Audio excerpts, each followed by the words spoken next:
Bonjour, aujourd'hui on va décortiquer un outil essentiel pour n'importe quelle stratégie en ligne et on va le faire vite.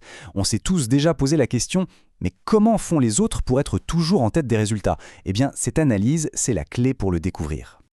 Voilà la question qui nous empêche parfois de dormir, pas vrai?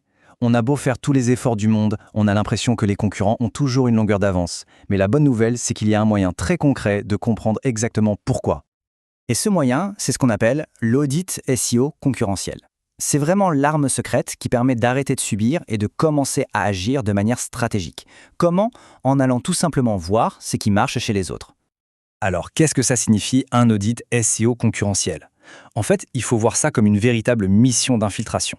On va analyser en profondeur leur stratégie pour tout comprendre. Quels mots-clés leur apportent du trafic? Quel contenu fonctionne le mieux? Quel site leur donne de la crédibilité? L'idée, c'est de cartographier leur succès pour trouver des failles et des opportunités. D'accord, mais pourquoi c'est si puissant? Parce que ça donne des avantages très concrets. C'est le genre d'analyse qui peut complètement changer la donne pour une stratégie digitale. En gros, il y a 3 bénéfices majeurs. Premièrement, on va dénicher des pépites, des mots-clés auxquels on n'avait même pas pensé. Deuxièmement, on va comprendre ce qui fait leur force. Est-ce leur technique, leur contenu, leurs liens? Et enfin, le plus important, avec toutes ces infos, on peut construire une stratégie qui soit non seulement bonne, mais surtout meilleure que la leur. Bon, d'accord. Mais par où on commence? Pas de panique, c'est beaucoup plus simple que ça en a l'air. On peut résumer tout le processus en 5 étapes très logiques. Allez, on y va. Étape 1, on identifie les vrais concurrents, pas juste ceux qu'on croit connaître. Étape 2, on plonge dans leurs mots-clés et leur contenu. Étape 3, on analyse leurs backlinks, c'est-à-dire qui parle d'eux sur le web, c'est crucial. Étape 4, on fait un check-up technique de leur site et de l'expérience utilisateur. Et enfin, étape 5, on synthétise tout ça dans un plan d'action clair et précis.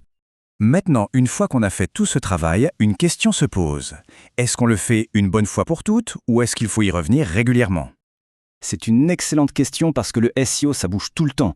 Les concurrents changent, les algorithmes évoluent. Alors c'est quoi le bon tempo pour rester dans la course? La recommandation générale, c'est de le faire tous les 6 mois. C'est vraiment le rythme parfait pour s'assurer qu'on reste pertinent, qu'on s'adapte aux nouveautés et qu'on ne se laisse jamais distancer. Et voilà où tout ça nous mène.